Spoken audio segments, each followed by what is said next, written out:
Entre los órganos que puede donar una persona están los riñones, el hígado, el corazón, los pulmones, el páncreas y el intestino.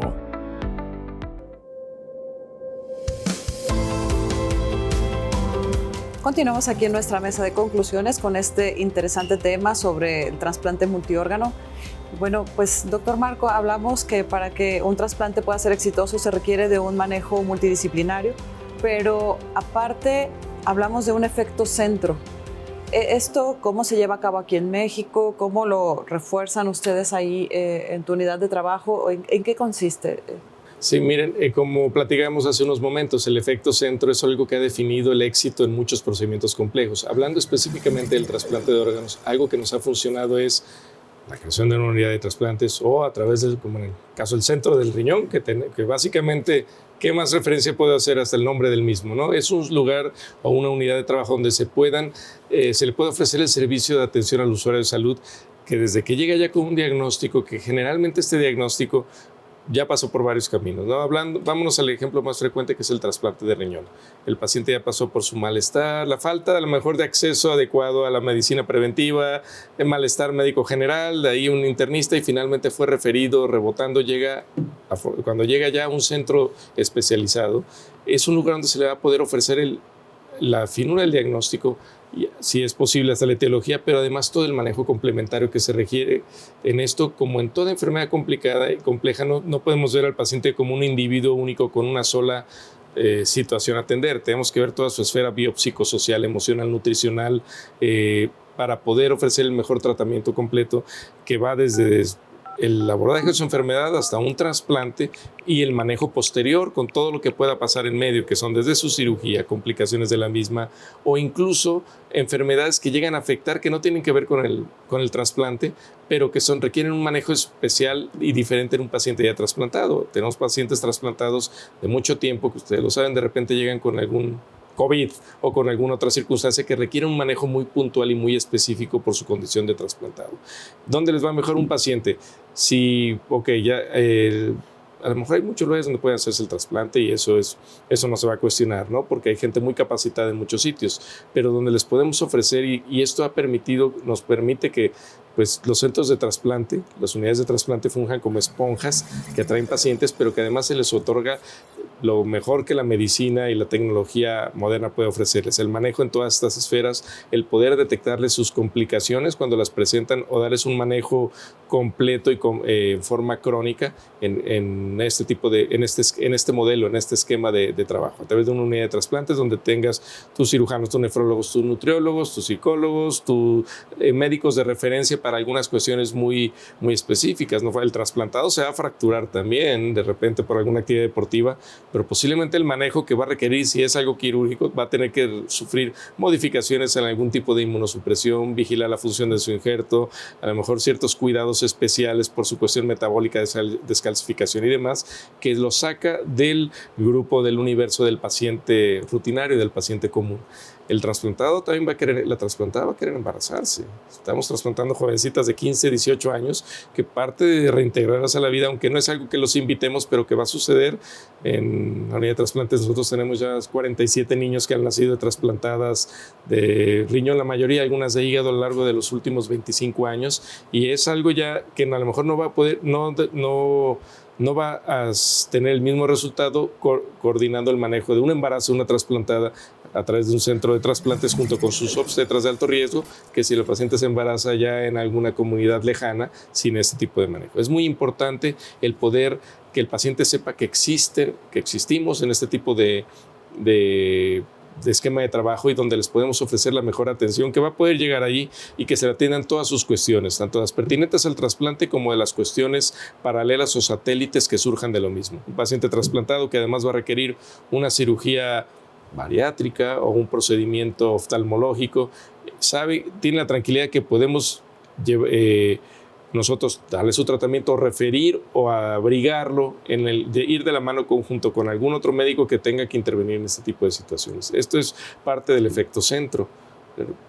Trasplantes o cánceres o algunas otras cuestiones es lo que ha permitido proporcionar cuidados injertos con larga duración, alta calidad y buenos resultados a largo plazo, e inclusive abate costos en ciertos procedimientos el poder hacerlo de esta forma. Fíjate, esta parte que tocaste y yo la refuerzo para que la gente que nos ve a través de la pantalla entienda que así surgió el concepto de Torre Médica, tanto en la Torre Médica como programa, como el concepto de Torre Médica, el área física que creamos, en donde se sumó a nosotros el equipo de Onco-Occidente, que nos permitió darle un manejo integral a los pacientes. Y tú lo vives en tu día a día como parte de esta familia, Marco, que coincide en nuestras vidas, que nuestros padres fueron compañeros de formación y después nos hicimos de alguna manera como parte de un equipo, tú como cirujano de trasplantes, un servidor como nefrólogo, la dama de los rayos X Anaí como nuestra radióloga, como parte de este equipo, pero entender que la sociedad tiene que entender que el efecto centro se convierte en algo que ya investigaron en otras áreas de la salud,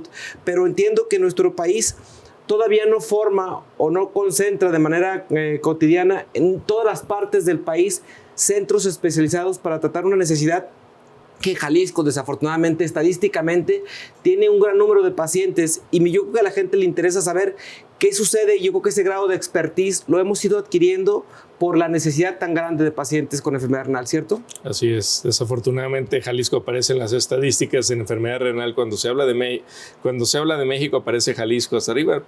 Posiblemente también porque ya somos más disciplinados en mostrar estadísticas y no salen las del resto del país, pero de los lugares con más incidencia de enfermedad renal en el mundo, o sea que 400 casos anuales nuevos por cada millón de habitantes, que es desafortunadamente un número extremadamente alto, tanto porque además fungimos como un centro de atracción para tratamiento de enfermedades de este tipo. La misma, ahora sí que la misma fama que tiene los médicos de Jalisco y en relación a trasplantes y a enfermedad renal han provocado que de otros estados también haya cierta migración y eso al mismo tiempo fortalece la práctica médica de esto en Jalisco, pero no podemos dejar de lado de voltear a ver el problema como una situación de salud, un problema sanitario importante.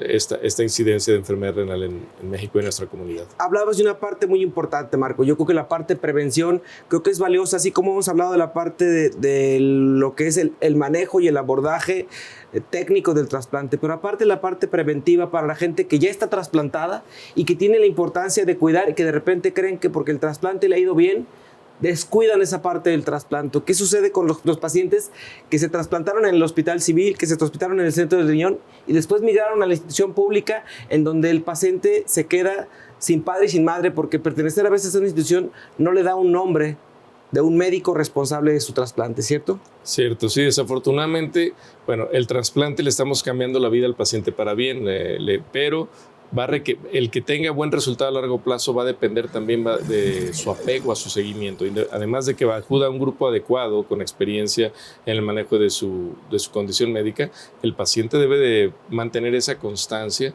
porque finalmente pueden surgir problemas a lo largo de los años que si no son atendidos en forma adecuada van a llevar a la pérdida del injerto. Es muy, muy importante, muy triste ver trasplantes exitosos que con el paso del tiempo y a veces pues por desidia, por comodidad, puede ser que hasta por ignorancia, porque olvidaron sus cursos pretrasplante de educación, que todo va muy bien, piensan que toda la vida va a seguir todo muy bien y olvidan que deben de llevar ese seguimiento puntual para poder pues tener la vida útil de un órgano. Se los expresamos a ellos y tú me lo vas a reforzar ahora. La gente hace una pregunta: ¿cuánto tiempo dura un órgano trasplantado? Yo le digo a la gente que mucho depende el buen cuidado que le den de las complicaciones que se puedan presentar, efectos tóxicos por medicamentos inmunosupresores, el paciente que tiene una enfermedad metabólica o que de la mano se condicionó una enfermedad metabólica como diabetes o hipertensión. Este cuidado de alguna manera favorece que el órgano tenga una condición más óptima para tener una funcionalidad a más largo plazo, ¿cierto? Es correcto. La pregunta esa que comentas, ¿y cuánto va a durar? Fíjate que en los años el trasplante se comenzó a hacer en 1954, el trasplante de riñón, el primero exitoso en la historia de la humanidad. Por muchas cuestiones solo se podían trasplantar personas con hermano gemelo que les donara un riñón. No se tenía conocimientos de inmunología, no había fármacos disponibles. Fue 30 años después que ya con el descubrimiento de la ciclosporina y otros fármacos se permitió que se expandiera esta vida del injerto. Por eso hablamos que apenas desde la década de los 80 se convirtió en un procedimiento aceptado para tal.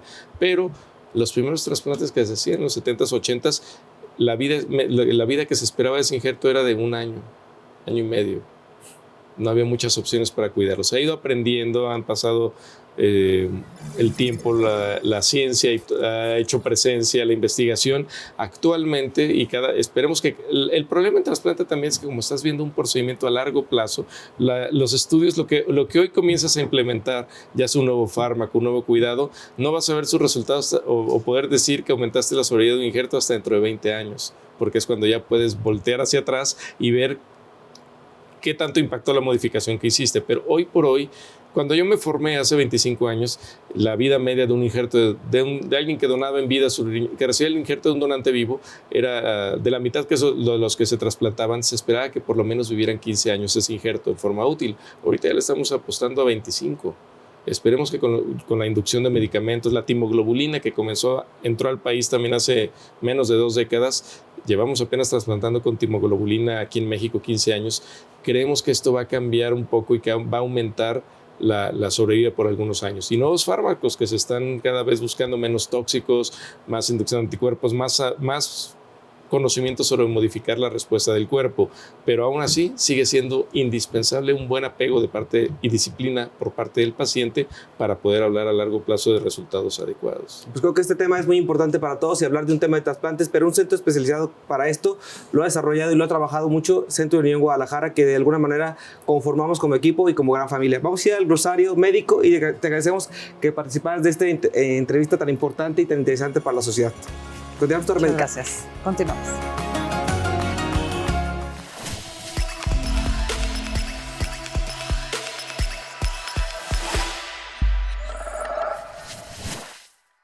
Seguimos con más en Torre Médica, su programa de especialidades. Muchas gracias por continuar con nosotros y gracias, por supuesto, por acompañarnos semana a semana. Esta es la sección del glosario médico o lo que nuestros expertos quisieron decir. Y tengo el gusto de estar acompañado en esta entrega por Giovanna Tovar. Giovanna, ¿cómo estás? Hola, muy bien, gracias. Muy bien, excelente color el que el día de hoy te acompaña. Gracias. Muy bien, muy bien, muy bien.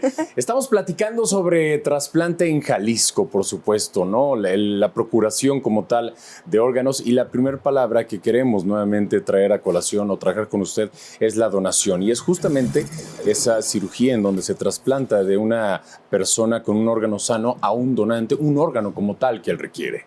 Después tenemos una prueba cruzada, que esto pues es un examen de laboratorio que se realiza para saber si hay una incompatibilidad entre el donante y la persona que va a recibir el trasplante. Otro de los términos que normalmente se escuchan mucho cuando una persona es trasplantada es el inmunosupresor o inmunosupresores, que son justamente esos medicamentos que reducen como tal la respuesta inmunitaria. O dicho de otra manera, tenemos que engañar a nuestro organismo para que no rechace los injertos. Por eso es importante que una persona trasplantada los tome de por vida. Y precisamente pasamos a la palabra injerto, que pues es tejido sano, ya sea piel, huesos o grasa, que como tal se toma de alguna otra parte del cuerpo y se reemplaza dentro de un tejido que haya sido dañado o que esté pues lesionado. Otro de los términos que queremos compartir con ustedes es la procuración de órganos, que es justo este proceso hospitalario en el que las personas están esperando un órgano para poder llevar una mejor calidad de vida. Y créame que en nuestro país y en nuestro estado la lista de espera es muy, muy larga. Esta procuración como tal de órganos puede ser justo de una persona viva o de un donante como tal fallecido. Y finalmente tenemos el trasplante cruzado, que pues es un procedimiento en el que se trasplantan 2 o más personas, en las que existe un donante o un donador que no haya sido compatible con la persona a la que le iba a dar pues esta donación, y lo que hace es que se toman las pruebas de compatibilidad con otras personas y estas otras personas sí pueden recibir su donación y pues se hace como un intercambio. Y con esto prácticamente estamos llegando al final de esta sección y por supuesto al final de esta entrega de Torre Médica. Invitarlos a que digan sí a la donación, invitarlos a que le permitan a otra persona seguir viviendo, a otra familia seguir gozando de salud. Giovanna, muchas gracias. Muchas gracias. Nos escuchamos y nos vemos, por supuesto, la siguiente semana en Torre Médica, su programa de especialidades.